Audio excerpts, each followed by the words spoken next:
Today, the world is celebrating what is known as the Valentine's Day. There's a lot of hype around the world, exchanging gifts, making, goodies to make that loved one so special. But as we begin, let me remind you from God's word, from 1 John chapter 3, the first verse.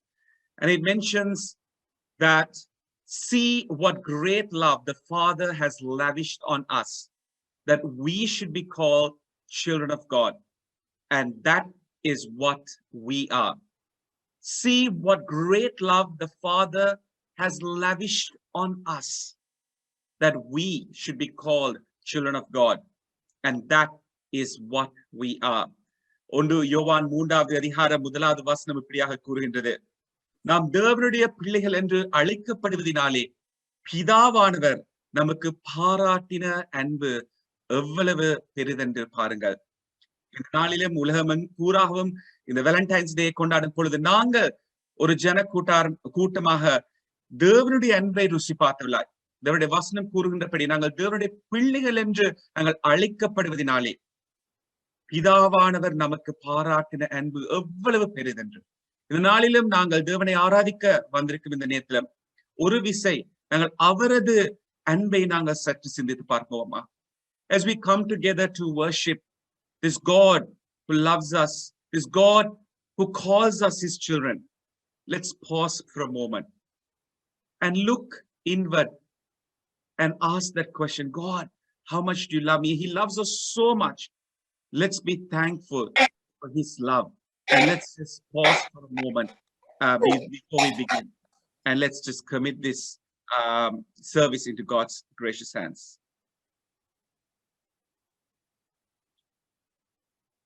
Father in heaven, we thank you for this evening, Father. Thank you for giving us another opportunity where we can come together to worship you, to exalt you, Father. And today, each one of us who have connected through this virtual platform, we are truly blessed. Blessed because your word says that we are called your children. And that is because of your love. We thank you, Father, for your love. Each and every one of us, we have experienced your love in a personal way, Father. And we thank you, Father, for lavishing your love upon us. And this evening, as we come together, help us to recognize that it is out of that place of great love, out of that place of gratitude, that we worship you, that we acknowledge you for who you are. Father, I commit every part of this service into your loving hands. May your name be honored in our midst. This worship may be a sweet sacrifice pleasing to you, Father. And as we come together, may your name alone be honored in our midst. We commit the rest of this evening into your gracious, loving hands. In Jesus' name. Amen. கர்த்தருடைய பரிசுத்த நாமத்துக்கு மகிமை உண்டாவதாக. இந்த ஓய்வு நாள் மாலை வேளையிலே ஜூம் வாயிலாக நம்முடைய ஆராதனையிலே கலந்து கொண்டு சிறப்பித்துக் கொண்டிருக்கும் உங்கள் அனைவரையும் கர்த்தராகிய இயேசு கிறிஸ்துவின் நாமத்திலே வாழ்த்தி வரவேற்கிறோம். இந்த மாலை வேளையிலே நாம் ஒரு சில பாடல்களை பாடி சில சிந்தனைகளுக்கூடாக கடந்து செல்ல போகிறோம். நாம் ஒவ்வொருவரும் நம்முடைய இல்லங்களிலே தனிமையாக்கப்பட்டு இருந்தாலும் கூட ஒரு சபையாக தேவனை பிரஸ்தாபப்படுத்துகின்ற பொழுது கர்த்தர் நிச்சயமாகவே இறங்கி வந்து நம்மை ஆசீர்வதிக்க வல்லவராக இருக்கின்றார். கர்த்தருடைய வசனம் எங்கள் கால்களுக்கு தீபமும் பாதைக்கு வெளிச்சமுமாயிருக்கிறது என்று சங்கீதக்காரன் சொல்லிக் கொடுத்தது நினைவில் இருக்கிறதா? ஆம், நாம் எப்படிப்பட்ட இருளான பாதைகளுக்கூடாக கடந்து சென்றாலும் அவருடைய வெளிச்சம் நம்மை வழிநடத்தி செல்லும் என்ற நம்பிக்கையோடும் எதிர்பார்ப்போடும் வாழ வேண்டியது கிறிஸ்தவர்களாகிய நம்முடைய கடமையும் நிச்சயமுமாக எப்பொழுதும் இருக்க வேண்டும். ஏனென்றால் கர்த்தருக்காக காத்திருக்கிற ஜனங்கள் ஒரு பொழுதும் வெட்கப்பட்டு போனதில்லை. அவர்கள் முகங்கள் பிரகாசமடைந்தது என்று வேதம் சொல்லுகிறது. அது மட்டுமல்ல, அவர்கள் கழுகுகளைப் போல செட்டைகளை அடித்து பறப்பார்கள் என்று சொல்லப்பட்டிருக்கிறது. நம்முடைய இதயமே தேவனுடைய ஆலயமாக இருக்கிறது. நம்முடைய இதய கதவுகளை நாம் திறந்து கொடுக்கும் பொழுது கர்த்தர் தாமே நமக்குள்ளே வாசம் செய்து பெரிய காரியங்களையும் அற்புதங்களையும் அடையாளங்களையும் செய்ய வல்லவராக இருக்கிறார். நாம் இப்பொழுது எல்லோரும் சேர்ந்து அலங்கார வாசலாலே பிரவேசிக்க வந்து நிற்கிறோம். தெய்வ வீட்டின் நன்மைகளாலே நிரம்பிட வந்து நிற்கிறோம் என்ற பாடலை நாம் எந்த இடங்களிலே இருக்கின்றோமோ அந்த இடங்களிலே இருந்து கரங்களை தட்டி உற்சாகமாக கர்த்தரை நோக்கி கம்பீரித்து பாடப் போகிறோம்.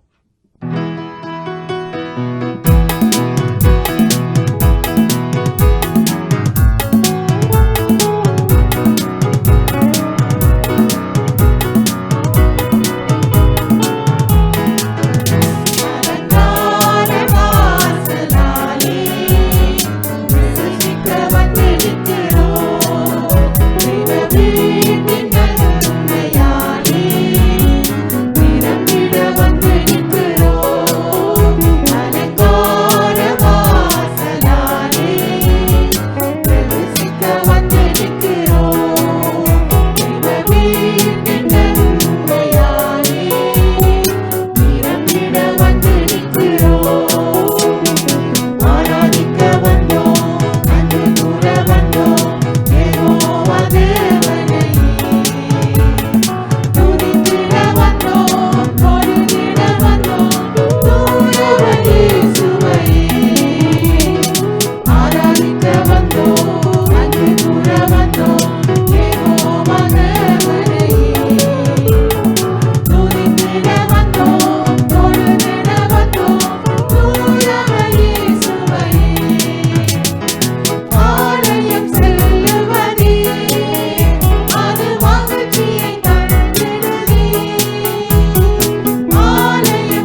சிறுவயதிலிருந்தே ஆசிரிய தொழிலிலே ஈடுபட்டிருந்தேன். இதனாலே மாணவர்களுடைய கேள்விகள் மறுமொழிகளை திருத்திக் கொடுப்பதில் அதிகமாக என் நேரத்தை செலவழிப்பேன். இப்படியாக திருத்திக் கொடுக்கின்ற பொழுதெல்லாம் எங்கே ஒரு சிறிய பிழையை கண்டுபிடிக்கலாம் என்று கண்டுபிடித்து அவர்களுடைய மதிப்பெண்களை குறைப்பேன். அது மட்டுமல்ல, அவர்களோடு அளவலாவும் பொழுதெல்லாம் அவர்கள் விடுகின்ற இலக்கண பிழைகள், உச்சரிப்பு பிழைகளை மட்டுமே அவர்களோடு கூட பேசுவேன்.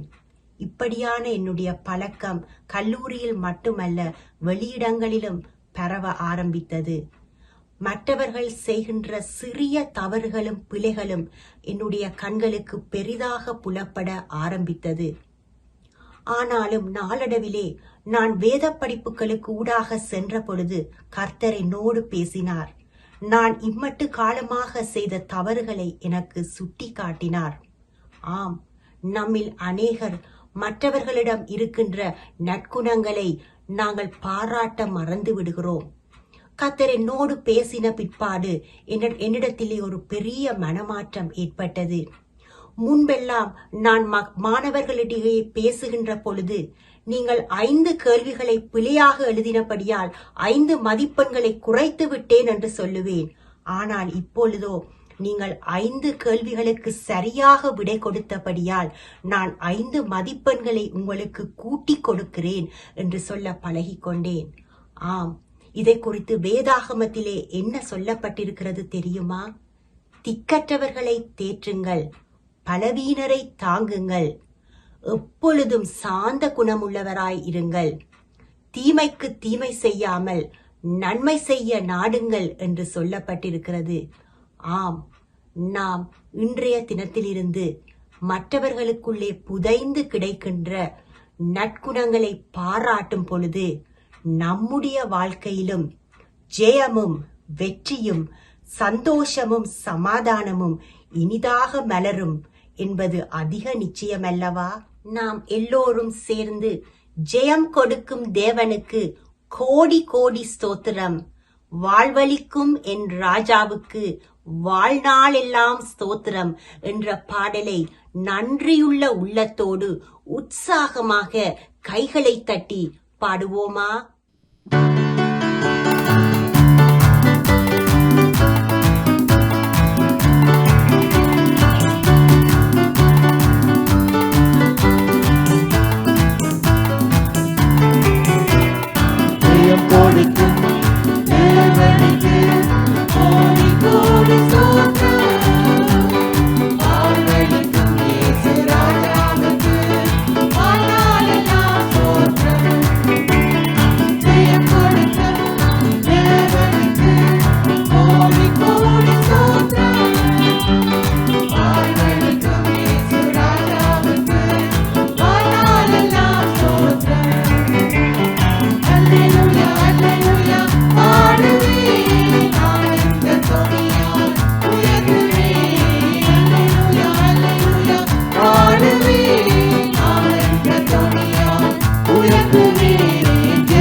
யுத்தத்தில் நல்லவர்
இந்த வருடம் வருமான வரி செலுத்தும் காலகட்டத்தை நாங்கள் நெருங்கிக் கொண்டிருக்கின்றோம். இப்படியான காலகட்டத்திலே எமது வரவு செலவுகளை சரியாக எழுதி கொடுக்கும் கணக்காளர்களை தேடி கண்டுபிடித்து அவர்களுடைய ஆலோசனைகளை நாம் கேட்பது வழக்கம். அது மட்டுமல்ல, எப்படியான செலவுகளை எந்த கணக்கின் அடிப்படையிலே காட்டுகின்ற பொழுது அதிக வரி விலக்குகளை பெற்றுக்கொள்ள முடியும் என்றும் நாம் ஆலோசனை கேட்பது வழக்கம். ஆனாலும் இந்த சொத்துக்கள் அனைத்தும் நம்மை நித்தியத்தில் சேர்க்க முடியாது என்பதை நாங்கள் சிந்திக்க மறந்து விடுகின்றோம். இரவு பகலாக பணம் ஈட்டுவதிலும் அந்த சொத்துக்களை கவனமாக பாதுகாத்து வைப்பதிலுமேயே நமது சிந்தனை இருக்குமானால், இயேசு சொன்ன உவமையிலே இருக்கும் மனிதனைப் போல நாமும் ஆகிவிடுவோம். ஐஸ்வர்யமுள்ள ஒரு மனிதனுடைய நிலம் நன்றாக விளைந்தது. அவன் தன்னுடைய தானியங்களை சேர்த்து வைக்க இடமில்லாமல் தன் களஞ்சியத்தை இடித்து பெரிதாக்கி அதிலே பொருட்களையும் தன் தானியங்களையும் சேர்த்து வைத்து தன் ஆத்துமாவை நோக்கி, நீ இளைப்பாரி புசித்து குடித்து பூரிப்பாயிரு என்று தன் ஆத்துமாக்குள்ளே சொல்லிக் கொண்டான். ஆனாலும் தேவனோ அவனை நோக்கி, மதிகேடனே, இந்த ராத்திரியிலே உன்னுடைய ஆத்துமா உன்னை விட்டு எடுபட்டால் நீ சேகரித்தவைகள் யாவும் யாருடையதாகும் என்றார். மனிதன் இந்த உலகம் முழுவதையும் ஆதாயப்படுத்திக் கொண்டாலும் தன்னுடைய ஆத்துமாவை நஷ்டப்படுத்தினால் அதனால் லாபம் என்ன என்று வேதம் நமக்கு அழகாக கற்றுத்தருகிறது அல்லவா? நாம் இப்பொழுது எல்லோரும் சேர்ந்து ஆராதிப்பேன் ஆராதிப்பேன் என்ற பாடலை கர்த்தருடைய நாமத்துக்கு மகிமையாக உற்சாகமாக பாடப்போகிறோம்.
that God has given us, it will be countless.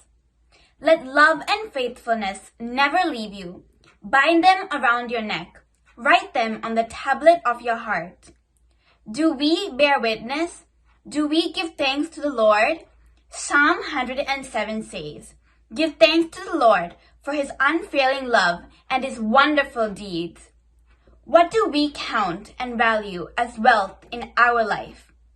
Let us count our blessings while singing this song.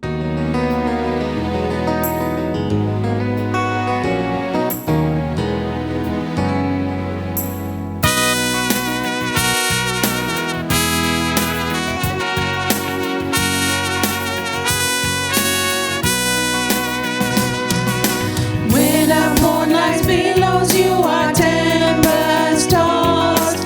When you are discouraged, thinking all is lost, count your many blessings, name them one by one, and it will surprise you what the Lord has done. Count your blessings, name them one by one. Count your blessings, see what God has done. Count your blessings, name them one by one, and it will surprise you what the Lord has done. Are you ever burdened with a load of care? Does the cross seem heavy you are called to bear? Count your many blessings, every doubt will fly, and you will keep singing as the days go by. Count your blessings, name them one by one. Count your blessings, see what God has done. Count your blessings, name them one by one, and it will surprise you what the Lord has done. When you look at others with their lands and gold, think that Christ has promised you his wealth untold. Count your many blessings, money cannot buy your reward in heaven, nor your home on high. Count your blessings, name them one by one. Count your blessings, see what God has done. Count your blessings, name them one by one, and it will surprise you what the Lord has done. So amid the conflict, whether great or small, do not be discouraged, God is over all. Count your many blessings, angels will attend, help and comfort give you to your journey's end. Count your blessings, name them one by one. Count your blessings, see what God has done. Count your blessings, name them one by one, and it will surprise you what the Lord has done.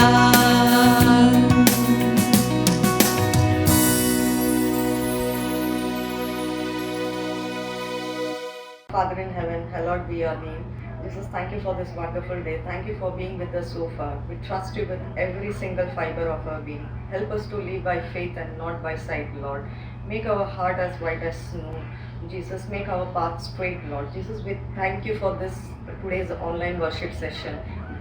Based on this today pandemic situation, we are not able to go to the church and worship and glorify your name, Lord. Still, but you made it possible to conduct this online session and gather in your name and glorify your name and honor you, Lord. Jesus, we pray for each and every member who are attending this session, that the message what we are going to hear and the gospel, the word what we are going to hear today, it should be a fruitful to each and everyone's life. It should be an example that you are a true living God. We should acknowledge that you are a true living God. We also pray for those who could not attend the today's session. Help them to keep the Sabbath day.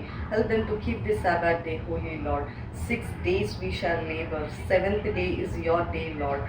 and help us to keep this Sabbath day as a holy. We also pray for the pandemic situation. This pandemic has brought a lot of suffering to the people's life across the world. Each and every people in the world is facing this pandemic. This pandemic has a lot of the people has lost their job. Some people, there has been a pay cut. There has been the sickness across various houses, and there has been a death and a mourning. This we were not expecting, Lord. This is not what we are wanting.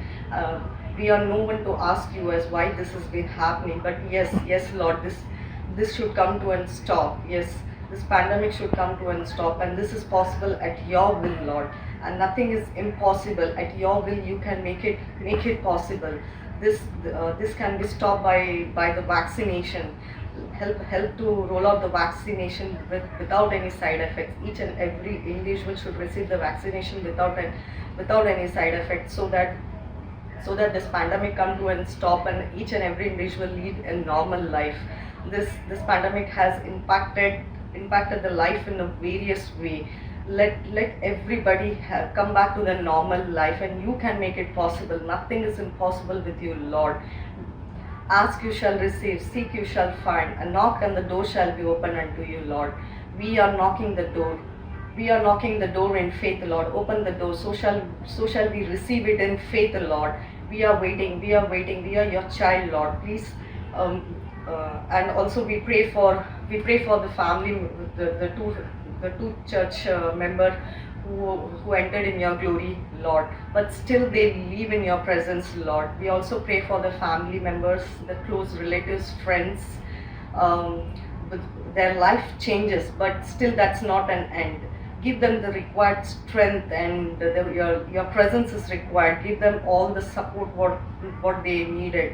Let your presence be with them to continue their life, which is not an end, Lord. And we also thank you for being with us so far and keeping us safe. Your grace is so amazing, Lord. In the name of Jesus, we all pray. Praise the Lord, O my soul, all my inmost beings. Praise this holy name. Praise the Lord, O my soul, and forget not all his benefits. Amen. Nicholas George Winton என்று பெயர் கொண்ட ஒரு மனிதர் இருந்தார். ஒருவேளை நீங்கள் அவருடைய பெயரை கேள்விப்பட்டிருக்கலாம்.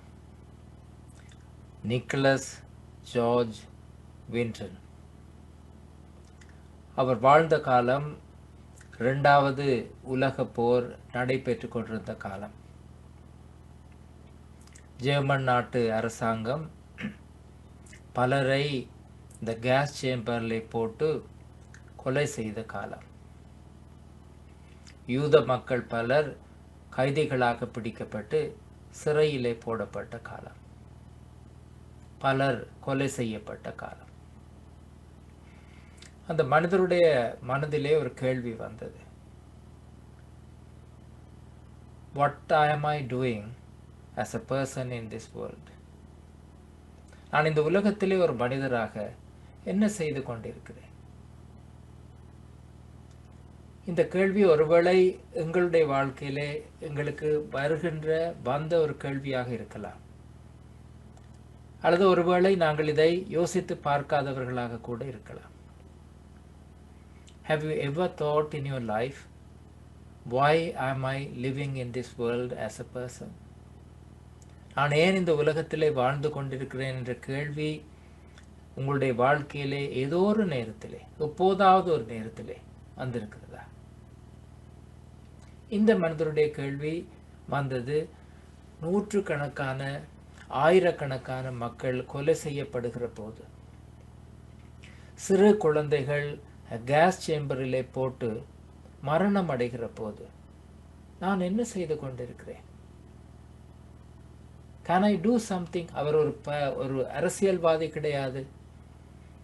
ஒரு மிகப்பெரிய ஒரு பணக்காரர் கிடையாது. அவருக்கு அரசியலிலே எந்த அதிகாரமும் கூட கிடையாது.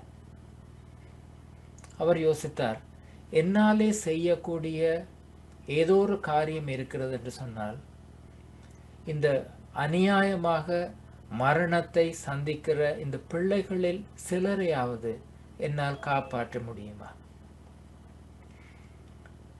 சரித்திரம் கூறுகிறது அவருடைய முயற்சியினாலே 669 பிள்ளைகள் செக்கோஸ்லோவாக்கிய நாட்டிலிருந்து பிரிட்டனுக்கு, இங்கிலாந்துக்கு கொண்டு வரப்பட்டு உயிர் பாதுகாக்கப்பட்டார்கள். அதிலே காப்பாற்றப்பட முடியாத பிள்ளைகள் மற்ற பிள்ளைகளைப் போல, மற்ற பெரியவர்களைப் போல கேஸ் சேம்பரிலே போட்டு இறந்து போனார்கள். அவரால் காப்பாற்றப்பட்ட அந்த பிள்ளைகள், அவர் செய்த செயல்கள் கூட பல வருட காலமாக யாருக்கும் தெரியாது. நான் இதை செய்தால் எனக்கு ரெக்கக்னிஷன் கிடைக்கும், என்னை பற்றி மக்கள் அறிந்து கொள்வார்கள், நான் புகழ் பெற்ற ஒரு மனிதனாக வரலாம் என்ற எண்ணம் எதுவும் அவருக்கு இருக்கவில்லை. அவருக்கு இருந்ததெல்லாம், what am I doing in this world right at this point? ஒருவேளை இந்த காலத்திலே வாழ்ந்து கொண்டிருக்கிற நமக்கு, நாங்கள் வாழ்கிற சூழல் எப்படியாக இருந்தாலும், இந்த கேள்வி நாம் எல்லோரும் நம்மை பார்த்து ஏதோ ஒரு நேரத்திலே கேட்க வேண்டிய கேள்வி. அவரை பற்றி நான் யோசித்த போது, அவரை பற்றி உருவாக்கப்பட்ட ஒரு சின்ன, ஒரு குறுகிய ஒரு படம், ஒரு டாக்குமெண்ட்ரி ஒன்றை நான் கண்டேன். அதை நாங்கள் இப்போது எல்லாரும் சேர்ந்து பார்த்துவிட்டு அதற்கு பின்பு அடுத்த படிக்கு நாங்கள் போகலாம். There are some stories which we're not only an audience to, but may become their participants.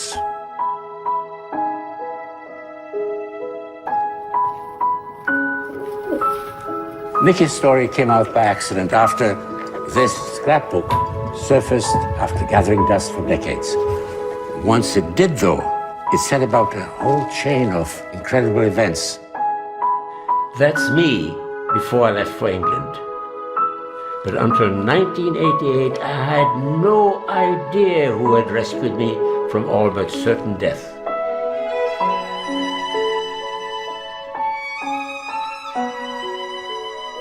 It was this old man who had saved my life and that of hundreds of others in the Second World War.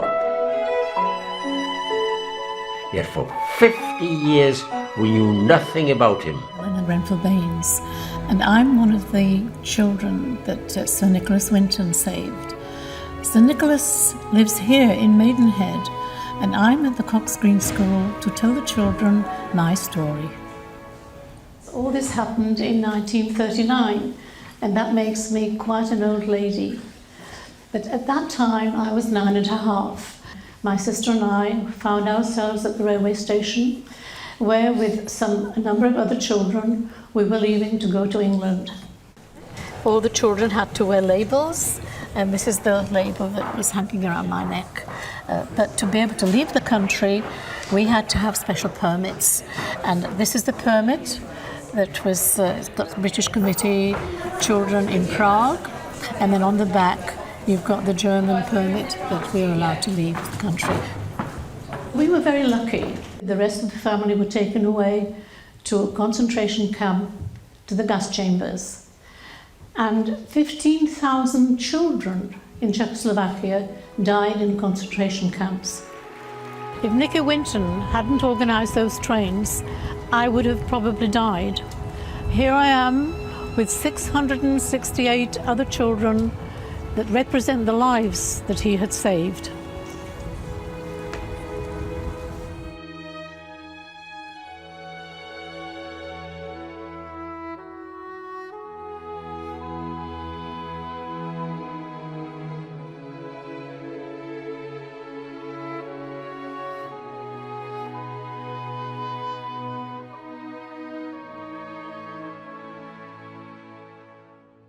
For children.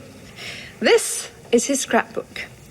There are all kinds of fascinating pictures in it. Perhaps you can see this is a picture of Nicholas Winton himself with one of the children he rescued. If you look at the very back of this scrapbook, fascinating things in it, all the letters. But back here is the list of all the children. This is Vera Diamant, now Vera Gissing. We did find her name on his list. Vera Gissing is with us here tonight. Hello, Vera. And I should tell you that you are actually sitting next to Nicholas Winton. Thank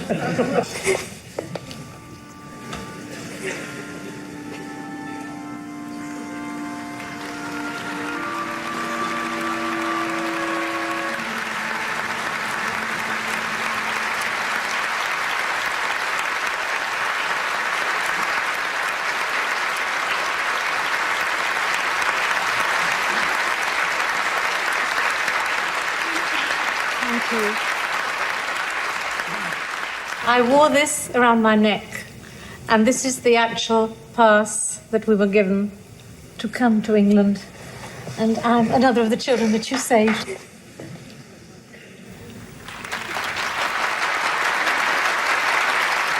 Can I ask, is there anyone in our audience tonight who owes their life to Nicholas Winton? If so, could you stand up, please?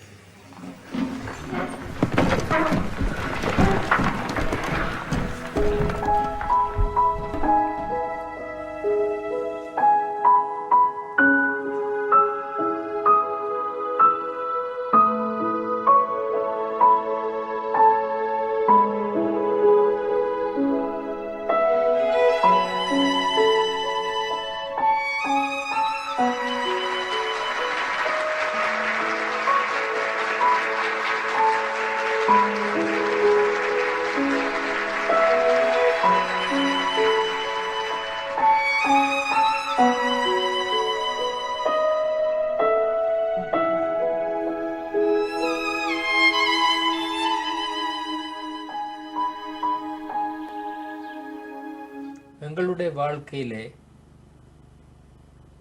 இந்த கேள்வியை கேட்டு பார்த்திருக்கிறோமா? இப்போது ஒரு வேத பகுதியை நாங்கள் கேட்கப் போகிறோம். உங்களுக்கு தெரிந்த பகுதியாக இருக்கலாம், பல முறை வாசித்த ஒரு பகுதியாக இருக்கலாம். அந்த பகுதி எங்களுக்கு சொல்லுகின்ற ஒரு சம்பவத்தை நாங்கள் எல்லோரும் கவனித்து கேட்போம். அதற்கு பின்பு அடுத்த பகுதிக்கு போவோம். பரிசுத்த லூக்கா எழுதின சுவிசேஷம் 16ஆம் அதிகாரம் 19ஆம் வசனம் தொடக்கம் 31ஆம் வசனம் வரைக்கும். ஐஸ்வர்யமுள்ள ஒரு மனுஷன் இருந்தான். அவன் இரத்தாம்பரமும் விலையேற பெற்ற வஸ்திரமும் தரித்து அனுதினமும் சம்பிரமமாய் வாழ்ந்து கொண்டிருந்தான். லாசரு என்னும் பெயர் கொண்ட ஒரு தரித்திரனும் இருந்தான். அவன் பருக்கள் நிறைந்தவனாய் அந்த ஐஸ்வர்யவானுடைய வாசல் அருகே கிடந்து அவனுடைய மேஜையிலிருந்து விழும் துணிக்கைகளாலே தன் பசியை ஆற்ற ஆசையாயிருந்தான். நாய்கள் வந்து அவன் பருக்களை நக்கிற்று. பின்பு அந்த தரித்திரன் மரித்து தேவதூதரால் ஆபிரகாமுடைய மடியிலே கொண்டு போய் விடப்பட்டான். ஐஸ்வர்யவானும் மரித்து அடக்கம் பண்ணப்பட்டான். பாதாளத்திலே அவன் வேதனைப்படுகிற போது தன் கண்களை ஏறெடுத்து தூரத்திலே ஆபிரகாமையும் அவன் மடியிலே லாசருவையும் கண்டான். அப்பொழுது அவன், தகப்பனாகிய ஆபிரகாமே, நீர் எனக்கு இறங்கி லாசரு தன் விரலின் நுனியை தண்ணீரில் தோய்த்து என் நாவை குளிர பண்ணும்படி அவனை அனுப்ப வேண்டும். இந்த அக்கினி ஜுவாலையில் வேதனைப்படுகிறேனே என்று கூப்பிட்டான். அதற்கு ஆபிரகாம், மகனே, நீ பூமியிலே உயிரோடு இருக்கும் காலத்தில் உன் நன்மைகளை அனுபவித்தாய். லாசருவும் அப்படியே தீமைகளை அனுபவித்தான். அதை நினைத்துக்கொள். இப்பொழுது அவன் தேற்றப்படுகிறான், நீயோ வேதனைப்படுகிறாய். அதுவும் அல்லாமல் இவ்விடத்திலிருந்து உங்களிடத்திற்கு கடந்து போகவும் அவ்விடத்திலிருந்து எங்களிடத்திற்கு கடந்து வரவும் மனது உள்ளவர்களுக்கு கூடாத படிக்கு எங்களுக்கும் உங்களுக்கும் நடுவே பெரும் பிளப்பு உண்டாக்கப்பட்டிருக்கிறது என்றான். அப்பொழுது அவன், அப்படியானால் தகப்பனே, எனக்கு 5 பேர் சகோதரர் உண்டு. அவர்களும் வேதனையுள்ள இந்த இடத்திற்கு வராதபடி அவன் போய் அவர்களுக்கு சாட்சியாக அறிவிக்கும் பொருட்டு நீர் அவனை என் தகப்பன் வீட்டிற்கு அனுப்பும்படி உம்மை வேண்டிக் கொள்ளுகிறேன் என்றான். ஆபிரகாம் அவனை நோக்கி, அவர்களுக்கு மோசேயும் தீர்க்கதரிசிகளும் உண்டு, அவர்களுக்கு அவர்கள் செவி கொடுக்கட்டும் என்றான். அதற்கு அவன், அப்படியல்ல தகப்பனாகிய ஆபிரகாமே, மரித்தோரிலிருந்து ஒருவன் அவர்களிடத்திற்கு போனால் மனம் திரும்புவார்கள் என்றான். அதற்கு ஆபிரகாம், அவர்கள் மோசேக்கும் தீர்க்கதரிசிகளுக்கும் செவி கொடாவிட்டால் மரித்தோரிலிருந்து ஒருவன் எழுந்து போனாலும் நம்ப மாட்டார்கள் என்று சொன்னார் என்றார். பாடம் முடிந்தது.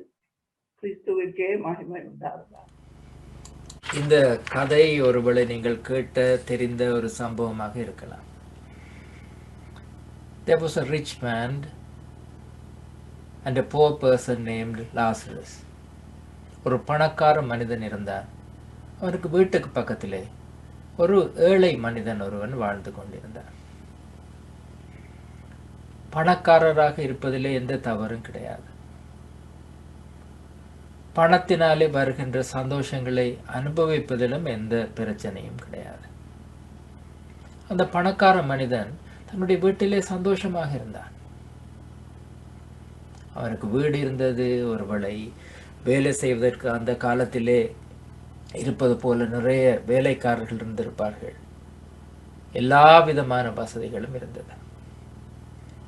அந்த வீட்டுக்கு பக்கத்திலே அங்கே ஒரு ஏழை இருந்தான். அந்த பணக்கார மனிதன் அந்த ஏழையை பார்த்து, நீ என்னுடைய வீட்டுக்கு பக்கத்தில் இருக்காதே, என்னுடைய வீட்டிற்கு வராதே, நான் ஒரு பணக்கார மனிதன், உனக்கும் எனக்கும் எந்த சம்பந்தமும் கிடையாது, I don't want to have any relationship with you என்று எதுவும் அவன் சொன்னதாக வேதாமத்திலே நாங்கள் காண்பதில்லை. அந்த பணக்காரன் வீட்டிற்கு அந்த ஏழை வருகிறான். அந்த பணக்காரனுக்கு அவ்வளவு நிறைய சாப்பாடு இருக்கிறது. அவனுக்கு சாப்பிடுவதற்கும் பார்க்க மேலதிகமான சாப்பாடு இருக்கிறது. மேலதிகமான சாப்பாடு இருந்தால் நாங்கள் இங்கு என்ன செய்வோம்?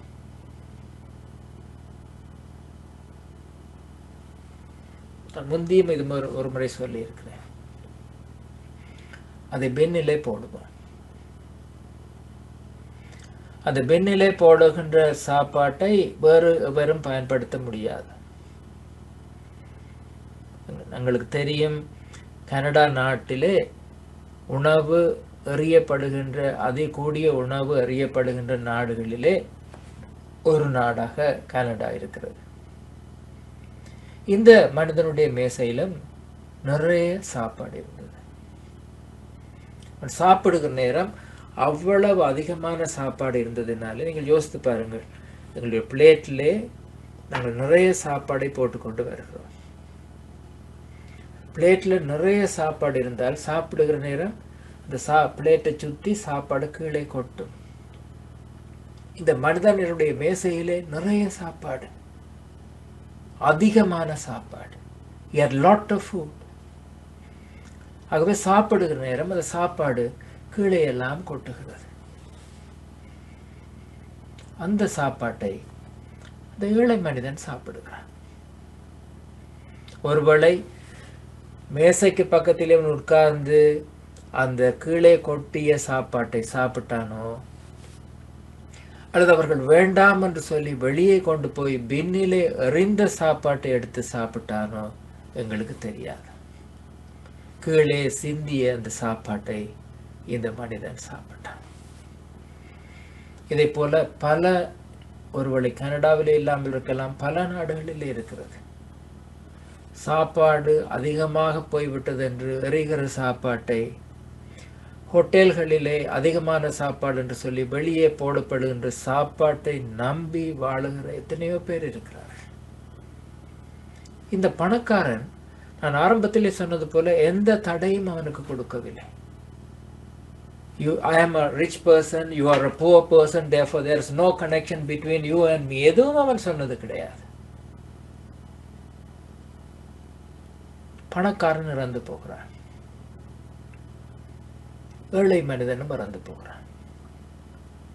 ஏழை மனிதன் ஆபிரகாமுடைய மடியிலே இருந்தான் என்று வேதாகமம் சொல்கிறது. இந்த பணக்கார மனிதன் நரகத்திலே இருந்தான் என்று இந்த வேதாகமம் சொல்கிறது. எதற்காக அவன் நரகத்தில் இருந்தான்? எதற்காக இவன் பரலோகத்தில் இருந்தான்? யோசித்து பாருங்கள். What did take him to hell? What did he do? அவன் கொலை செய்தான் என்று இருக்கிறதா, களவு செய்தான் என்று இருக்கிறதா, தவறாக நடந்தான் என்று இருக்கிறதா? எதற்காக தண்டனை? அது அந்த பணக்கார மனிதனுக்கு தெரியவில்லை. ஏன் எனக்கு தண்டனை? நான் என்ன செய்தேன்? What did I do? What did I do? Abraham இருக்கிறார். ஆபிரகாமை பார்த்து அந்த பணக்கார மனிதன் கேட்கிறார், நான் என்ன செய்தேன்? எதற்காக இந்த தண்டனை? எனக்கு இப்படி கொடுக்கப்பட்டிருக்கிற தண்டனை நியாயம் இல்லாத தண்டனை. அதற்கு அவனுக்கு ஒரு பதில் கொடுக்கப்படுவதாக வேதாகமம் சொல்லுகிறது. லூக்கா 16ஆம் அதிகாரம் 25வது வசனத்தை வாசித்து பார்த்தீர்கள் என்றால் அதற்கு பதில் இருக்கிறது. But Abraham replied, Son, remember that in your lifetime you received your good things, while Lazarus received bad things. But now he is comforted here and you are in agony. நீ பூமியிலே உயிரோடு இருக்கும் காலத்தில் உன் நன்மைகளை அனுபவித்தாய். லாசருவும் அப்படியே தீமைகளை அனுபவித்தான். அதை நினைத்துக்கொள். இப்போது அவன் தேற்றப்படுகிறான், நீயோ வேதனைப்படுகிறாய். யோசித்து பாருங்கள், என்ன மறுமொழி? உன்னுடைய வீட்டுக்கு பக்கத்திலே ஒரு ஏழை மனிதன் இருந்தானே, அவன் சாப்பாடு இல்லாமல் இருந்தானே, அவனை ஏன் நீ கவனிக்காமல் விட்டாய்? ஏன் கவனிக்காமல் விட்டாய்? எங்கள் எல்லோருடைய வாழ்க்கையிலும் நான் நினைக்கிறேன், நான் என்னுடைய வாழ்க்கையை யோசித்து பார்த்திருக்கிறேன், இதில் இருக்கிற உங்கள் எல்லாருடைய வாழ்க்கையை நீங்கள் யோசித்து பார்த்தால், நாங்கள் இன்றைக்கு இப்படி இருப்பதற்கு யாரோ காரணமாக இருந்திருக்கிறார்கள். எங்களுக்கு அவர்கள் உதவி செய்திருப்பார்கள், ஒருவேளை எங்களை படிக்க வைத்திருப்பார்கள், ஒருவேளை எங்களுடைய வாழ்க்கையில ஏதோ ஒரு வகையில் எங்களோடு கூட நடந்து வந்திருப்பார்கள். எங்களுக்கு செய்ய முடியாத காரியங்களை செய்வதற்கு அவர்கள் எங்களுக்கு உதவி செய்திருப்பார்கள். அதனாலே தான் இன்றைக்கு நாங்கள் இந்த இடத்திலே, இந்த நாட்டிலே, ஒருவேளை இப்போது இந்த ஜூம் சர்வீஸிலே இணைந்திருந்து இதை பார்த்து கொண்டிருந்திருக்கிறோம். இது ஒரு கடினமான கதை. If you read this story carefully, this is a difficult story. Normally we say people have been punished for something that they have done in their life, something wrong that they have done in their life. ஏதாவது ஒரு தவறு அவர்கள் வாழ்க்கையில் செய்தால் அவர்களுக்கு தண்டனை கொடுப்பது நியாயம். தவறு செய்யாமல் இருக்கின்ற ஒருவருக்கு எதற்கு தண்டனை கொடுக்கப்படுகிறது? தவறு செய்ததற்காக மட்டுமல்ல தண்டனை, நல்லது செய்யாமல் இருப்பதற்காகவும் தண்டனை என்று வேதாகமம் சொல்கிறது. இதை பற்றி யோசித்த போது எனக்கு நான் தியாலஜிக்கல் காலேஜில் இருக்கிற போது படித்த ஒரு மாணவருடைய நினைவு வந்தது. அப்போ நான் யோசித்தேன், நான் இதை சேர்மன் மூலமாக இந்த விஷயத்தை சொல்வதிலும் பார்க்க, அவருடைய வாழ்க்கையிலே அவர் எப்படி வாழ்ந்தார், எப்படி ஆண்டவரை சந்தித்தார், ஆண்டவருடைய வாழ்க்கையிலே எப்படி செயல்பட்டார் என்று அவரிடத்திலே கேட்டு பார்த்தால் நல்லது என்று யோசித்தேன். அவருடைய கதையை நாங்கள் இப்போது கேட்கப் போகிறோம். நான் அதற்கு பிறகு இன்னொருக்கா அவர் இப்படித்தான் சொன்னார், இதுதான் என்னுடைய கருத்து என்று நான் எதுவும் சொல்ல போவது கிடையாது. இந்த கதை தான் என்று எங்களுடைய கருப்பொருள். We are trying to understand this particular story. ஆண்டவர் இதற்கூடாக எங்களுக்கு ஏதோ ஒன்று சொல்லி தருகிறார் நம்முடைய வாழ்க்கையில். இதற்கு முதல் ஒரு ஆளுடைய விடயத்தை பற்றி பார்த்தோம். இந்த வின்டன் என்று பெயர் கொண்ட மனிதர். அவர் மூலமாக 669 பிள்ளைகள் உயிர் பிழைத்து கொண்டார்கள். அவர்கள் யாரென்றும் அவருக்கு தெரியாது.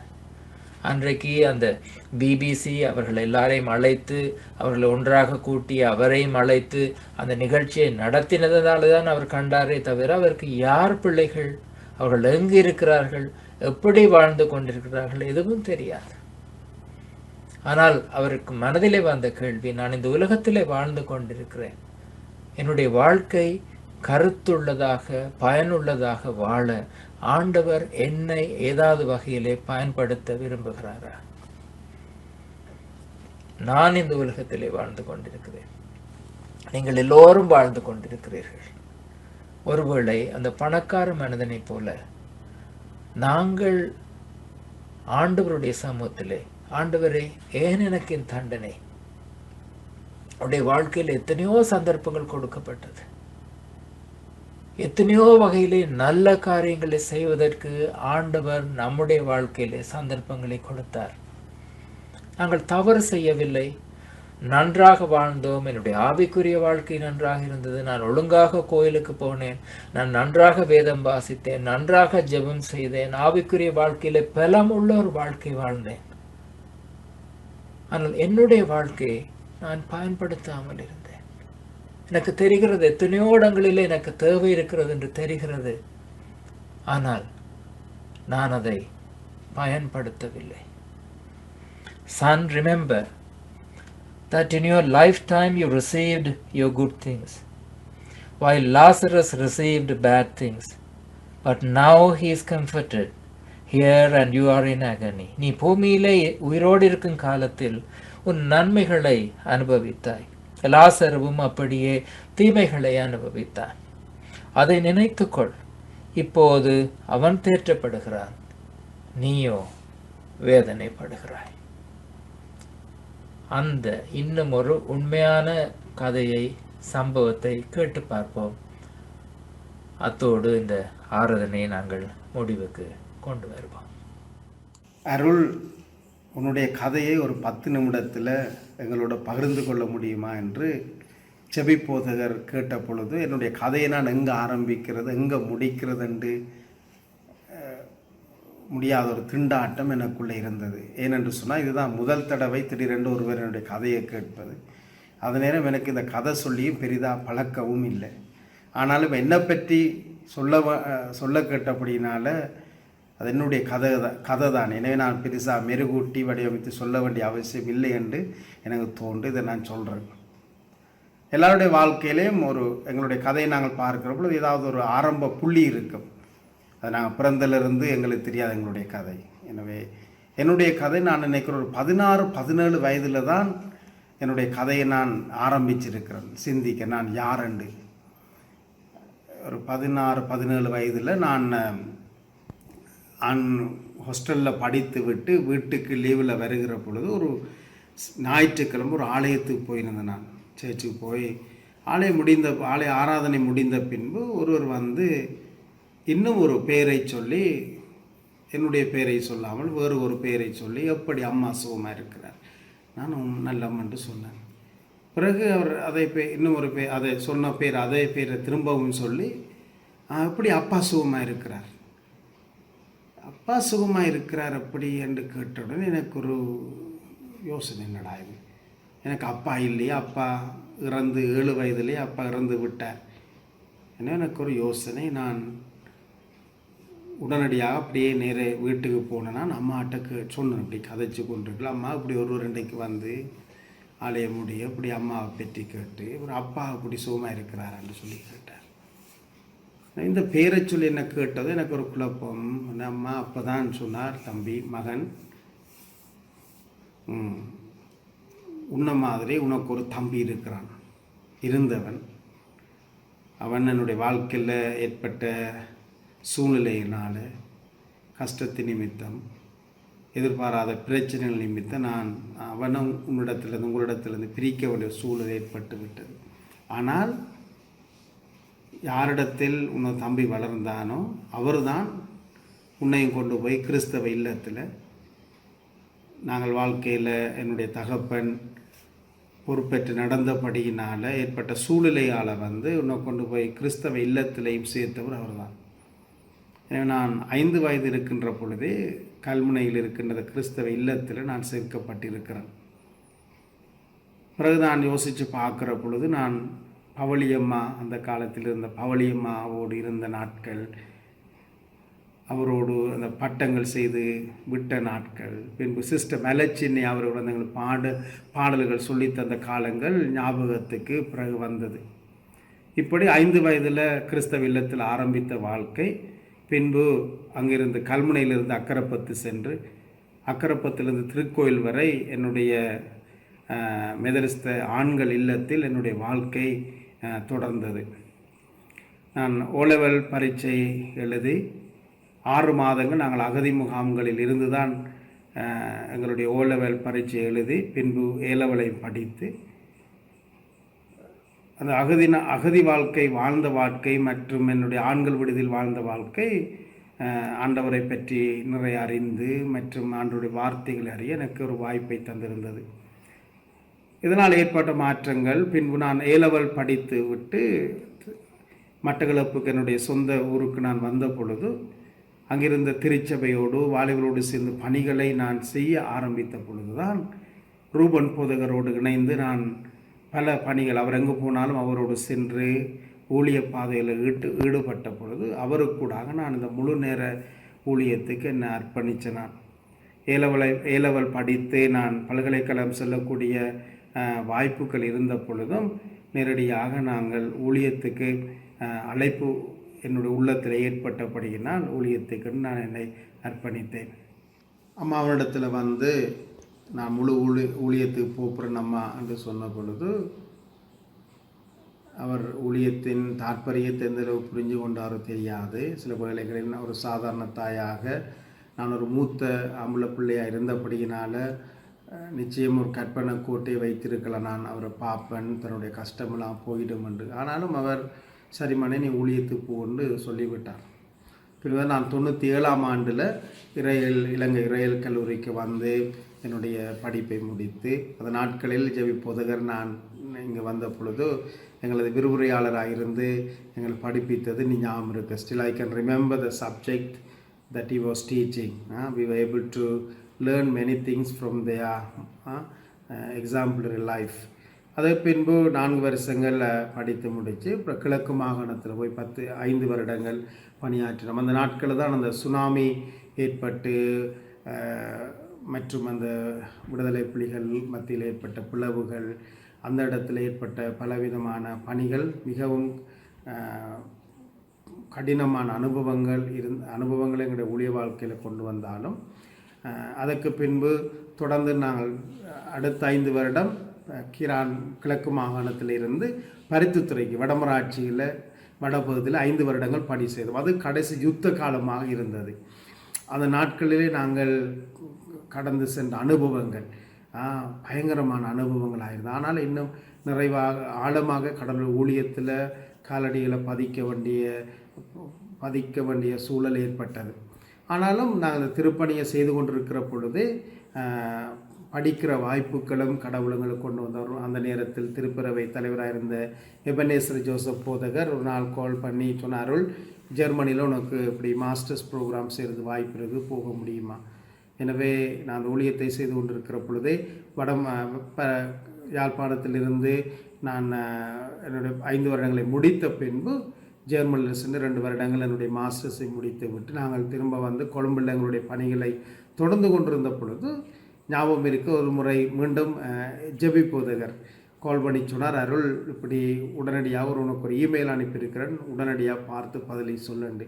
இமெயிலை திறந்து பார்த்த பொழுது அவர் தென்னாப்பிரிக்காவிலிருந்து ஒரு இமெயில் போட்டிருந்தார், இப்படி ஸ்டெர்ன்போஷ் யூனிவர்சிட்டியில் பிஹெச்டி செய்வதற்கு ஒரு ஸ்காலர்ஷிப் இருக்கிறது, உன்னால் செய்ய முடியுமா? எங்களுக்கு என்ன சொல்லுவதென்று தெரியவில்லை. நானும் எனது மேனபியும் சரி திருச்சபை நான் அதை செய்வேன் என்று சொல்லி அனுமதித்தால், விசுவாசித்தால் நான் நிச்சயம் என்று சொல்லி அந்த படிப்புக்காக நான் தென்னாப்பிரிக்கா சென்று என்னுடைய பிஹெச்டியை நாங்கள் செய்து கொண்டிருந்த பொழுது 2வது வருடத்தில் என்னுடைய தாயானவர் இறந்து விட்டார். அந்த 2 வருடங்களுக்கு பின்பு நான் நினைக்கிறேன் நான் திருமண வாழ்வுக்குள்ளே கடந்து இப்பொழுது 15 வருடங்களாக இருந்தது. 2018ஆம் ஆண்டு 15 வருடங்களுக்கு பின்பு கடவுள் எங்களுக்கு ஒரு குழந்தையை தந்திருந்தார். ஆனால் அந்த குழந்தையை பார்க்கின்ற வாய்ப்பு தருணம் எனது தாயானவருக்கு கிடைக்கவில்லை. ஆனால் நான் இப்படி என்னுடைய மனைவி when she was conceived, I told my mother, அம்மா இப்படி என்னுடைய வேலண்டினா அப்படி கன்சீவாக இருக்கிறார் என்று சொன்ன பொழுது அவர் ஒரு வார்த்தையை சொன்னார். அருள் மனே, நான் 21 வருடங்களாக பிடித்த கௌரி விரதத்துக்கு உன்னுடைய இயேசு சுவாமி பதில் தந்திருக்கிறார் என்று சொல்லி ஒரு ஸ்டேட்மெண்ட், ஒரு அறிக்கையை விடுத்தார். எனக்கு அது மிகவும் ஒரு அதிர்ச்சியாக ஒரு ஆச்சரியமாக இருந்தது. அவருடைய அந்த விசுவாச அறிக்கையை நான் எப்படி விளங்கிக் கொள்வது என்று சொல்லி. எனவே அம்மா அவனுடைய மரணம் எங்களுக்கு பெரிய அதிர்ச்சியாக இருந்தது. இல்லை, நான் எப்படியாவது வந்து இந்த ஊரார் மத்தியில் அம்மா பற்றி சாட்சி சொல்ல வேண்டும் என்று நானும் மனைவியும் கைக்குழந்தையோடு 1 மாதத்துக்கு பின்பு கைக்குழந்தையோடு நாங்கள் வந்து ஊரார் மத்தியில் ஒரு ஆராதனை நடத்தினோம். அதுதான் கிராமத்தில் என்னுடைய குடும்பத்திலே நடைபெற்ற ஒரு முதலாவது கிறிஸ்தவ ஒரு மரண அடக்க ஆராதனை. நான் தான் அந்த கிராமத்தில் இருந்து ஆண்டவர் அறிந்து முதலாவது கிறிஸ்தவனாகவும் நான் இருந்தேன். என்னுடைய அம்மாவின் ஃபீனோரலுக்காக நான் வந்திருந்த பொழுது அப்பொழுது திருப்பேரவை தலைவராக இருந்த Nasiri P Perera, the president, he phoned me in one midnight and asked me, Arul, the board of governors of the Theological College of Lanka and the heads of churches decided to ask you to be the principal of the college. அம்மானுடைய ஃபினலுக்கு வந்திருந்த நான் வர சூழலில் உணர்வோடு இருந்த பொழுது இந்த அழைப்பை நான் எப்படி ஏற்றுக்கொள்வது என்ற ஒரு திண்டாட்டம், ஒரு குழப்பம். ஆனால் finally I set to them, okay, திருச்சபை என்ன சொல்லுதோ I am obliged to adhere to the decision of the church. எனவே இன்று நான் இலங்கை கல்லூரியோட அதிபராக இருக்கிறேன். பல ஊழியர்களை உருவாக்குகின்ற ஒரு இடத்தில் கடவுள் என்னை கொண்டு வந்து விட்டிருக்கிறார். ஏன் நான் இதனை சொல்லுகிறேன் என்று சொன்னால், எங்களுடைய வாழ்க்கையில் கடவுளுடைய ஒரு திட்டம், ஒரு அனாதி நோக்கம், ஒரு பர்பஸ் ஒன்று இருக்கிறது. ஆனால் அந்த கடவுளுடைய திட்டம் எங்களுடைய வாழ்க்கையில் எதுவோ அதை நிறைவேற்றுவதற்கு ஆண்டவர் பலரை கருவிகளாக அவர் பயன்படுத்துகிறார். என்னுடைய தாய் அல்லது என்னை கிறிஸ்தவ இல்லத்தில் கொண்டு போய் என்னை அனுமதித்த அந்த நபர், அல்லது ரூபன் அரிநாயகம் போதராக இருக்கலாம், ஜெபி போதராக இருக்கலாம், எபனேசர் ஜோசப் போதராக இருக்கலாம், அல்லது கடந்த திருப்பேரவை தலைவராக இருக்கலாம். கடவுள் பல மனிதர்களை கருவிகளாக பயன்படுத்தி அவருடைய ஊழியத்துக்கென்று எங்களை பயன்படுத்துகிறார். God can use many people as instruments. In my life, God has used many people to be ladders in my life, so that I can be a servant for His vineyard. In a way, the purpose that God has in our life is very important. So I believe that God has brought me to fulfill His purpose, so that all glory to be God. Amen. ஜெபம் செய்வோம். ஆண்டவரே, இந்த மாலை வேளைக்காக நன்றி கூறுகிறோம். இன்றைய தினத்திலும் உம்முடைய சமூகத்திலே நாங்கள் ஒன்றாக இணைந்து வர நீர் கொடுத்த கிருபைக்காக நன்றி சுவாமி. Lord, once again, Lord, we thank you for bringing all of us together to be part of this worship service. Thank you for enlightening us. Thank you for challenging us. Thank you for helping us to understand your call in our life. எங்களுடைய வாழ்க்கையிலே ஆண்டவரே, எங்களை ஒவ்வொருவருக்கும் கொடுக்கின்ற அழைப்பை மீண்டும் ஒரு முறை நினைத்து பார்க்க எங்களுக்கு கொடுத்த தருணத்திற்காக நன்றி கூறுகிறோம். ஆண்டவராக இயேசுவின் நாமத்தில் ஜெபம் கேட்கிறோம் எங்கள் நல்ல பிதாவே, ஆமென். நம்முடைய கர்த்தராக இயேசு கிறிஸ்துவின் கிருபை, பிதாவாகி தேவனுடைய அன்பு, தேற்றவாளனாகிய பரிசுத்தாவின் ஐக்கியம், வழிநடத்தல் நம் அனைவரோடும் கூட நிறைவாய் தங்குவதாக.